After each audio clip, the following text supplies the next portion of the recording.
हम अपने हक के लिए धरना लगा रहे हैं और ये धरने ही अवामी कुव्वत है और ये धरना ही अगर हुकूमत को गैरत है तो जगाएगा।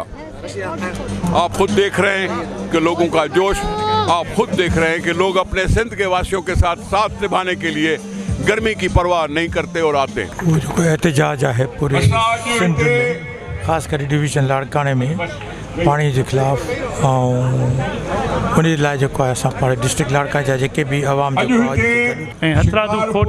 हथरादू खोट रखी वही है पानी की तरफ वफ़ाक़ की तरफ़ों सिंध जो जो अरसा जो नुमाइंदो आहे जो उन हमेशा उन उते पंहिंजो मुतालबो भी रखियो तो जेका खोट आहे तो सभिनी जे लाइ हुजणु खपे, पर वफ़ाक़ जे इरसा जे जो नुमाइंदो जो चेयरमैन उते वेठो आहे उनखे हिकु तरफ़ा रद्द कंदे 40% सिंध खां पानी जो हिसो घटिजण जो फ़ैसिलो कयो आहे। असां उनजी मज़म्मत करण लाइ हिते गॾिजी आहियूं। जेको अरसा ऐं वफ़ाक़ जेको असांजो जाइज़ हिसो आहे उनखे रोके सिंध सां ज़्यादती पिया कनि। सिंध जा माण्हू टोटल एहतजाज में निकिता आहिनि, अञा ताईं ज़िले लेवल ते आहिनि ऐं तालकनि लेवल ते आहिनि। पाणी जो हक़ कोन थो मिले सिंध खे पाणी जो हक़ मिलणु घुरिजे।